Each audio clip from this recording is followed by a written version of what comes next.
I want to take you back to the unrest in Sudan. Paramilitary forces have been holding a number of Egyptian soldiers since the fighting broke out. It's unclear how that could impact Egypt's offer to serve as mediator between the two warring sides. Now, we should note that the Sudanese military chief has close ties with Egypt. I want to discuss all of this now with Egypt's Foreign Minister, Sameh Shukri, who joins me in this exclusive interview live from Cairo. Foreign Minister, thank you so much for your time today. I would like to get straight to the issue of this ceasefire that we are expecting to start in around about 2 hours from now. We know that Egypt have called on this ceasefire to happen and that leaders on both sides have apparently agreed to a temporary ceasefire. Do you expect that ceasefire to hold, and what role is Egypt having in mediating this situation right now? Well, thank you very much.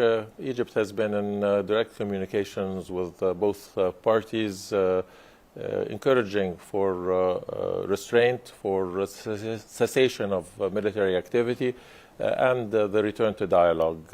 We have been in contact constantly around the hour, advocating for a ceasefire, and we hope that this agreement about both sides for a 24-hour cessation of hostilities will hold and will open further doors of communication that can lead to a renewed peaceful dialogue to resolve this situation. You say that you have been in constant communication with both sides in negotiating and mediating this, but we know that your President al-Sisi strongly supports Sudan's army. So what position does that put you in to negotiate? Because presumably the RSF may be sceptical of your involvement.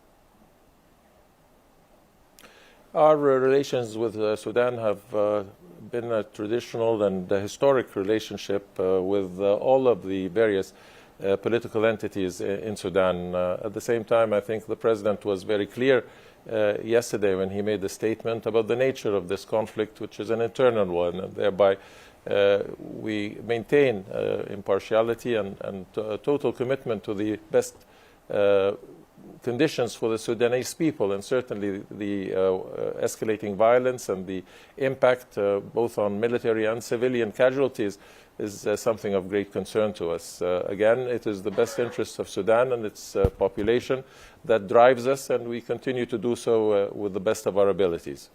So you can confirm that you are having open conversations with the RSF and that they are receptive to that communication from Egypt?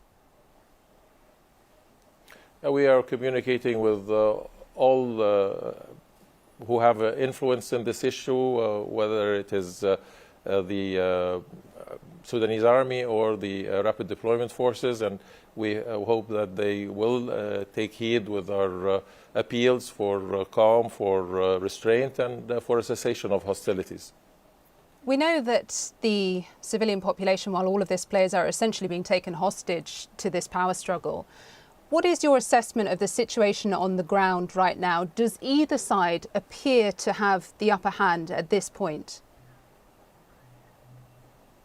Well, that is an issue for the military to evaluate. We are monitoring to the best of our abilities within a degree of fluidity and conflicting reports.